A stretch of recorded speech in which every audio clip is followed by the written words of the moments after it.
Hi everyone, this is Neil Writer, also known as the Wax Whisperer. Thank you for joining me in my latest video. I've decided to combine a couple of cases for you in this video, and this is case one of a patient who attended with bilateral, fully occluding, very soft, mushy, glutinous earwax and dead skin, and this is their left ear that I'm commencing with. And with this type of wax and dead skin, it can be very difficult to suction. So in a moment, I'm going to install some medical grade olive oil spray. And what the olive oil helps to do is to bind this very loose, wet, mushy wax together to make it a bit firmer. And that makes it a lot easier to suction. In addition, the oil helps to lubricate the inside of the suction probe, so it prevents the wax from clogging up and blocking the inside of the suction probe as I'm vacuuming. With this particular case, it would have been a bit difficult to use a Jobson Horner correct because they have got quite a bendy ear canal, and you will see that a lot better in a moment when I remove this plug of wax and skin out of the ear.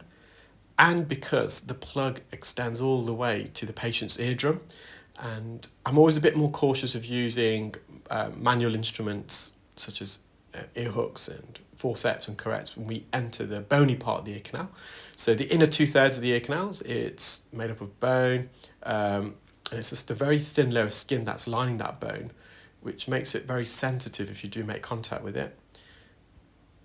And so the eardrum is fully visible, and this particular view gives you an idea of how bendy the patient's ear canal is. So to the left, that's the patient's second bend of the ear canal, just where the tip of the suction probe is, and in the distance we can just about visualize the patient's eardrum, but only the back portion, the posterior section of the eardrum.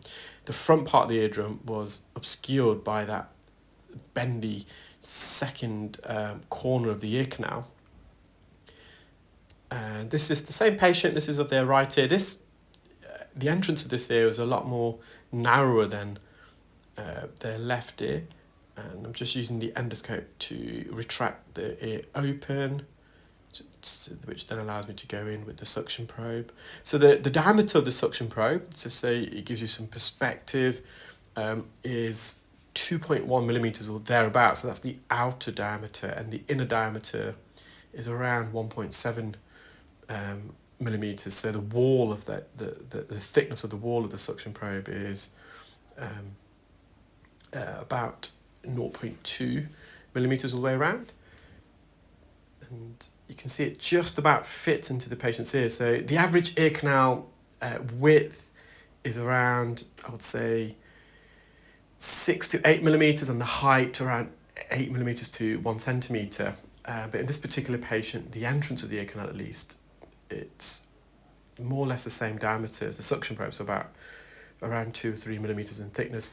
Now with that patient's right ear, you might have seen anteriorly there was a bit of a thinning of the eardrum, so it's very likely this patient previously either had a grommet, which they don't report having, and typically if you've had a grommet fitted, there is some scar tissue that develops, but anteriorly and posteriorly, so to the front and back part of the ear canal, or it could have just been this patient had some trauma to the eardrum and had a perforation in that particular region. A grommet would normally be a bit lower down, actually. It's more in the anterior inferior quadrant. So in the case of the right ear, it would be the southeast region, whereas that thinning of the eardrum is more on the east, so to the right of the eardrum. So this is patient 2. You can see this patient's got really long dead skin ribbons that I'm just extracting.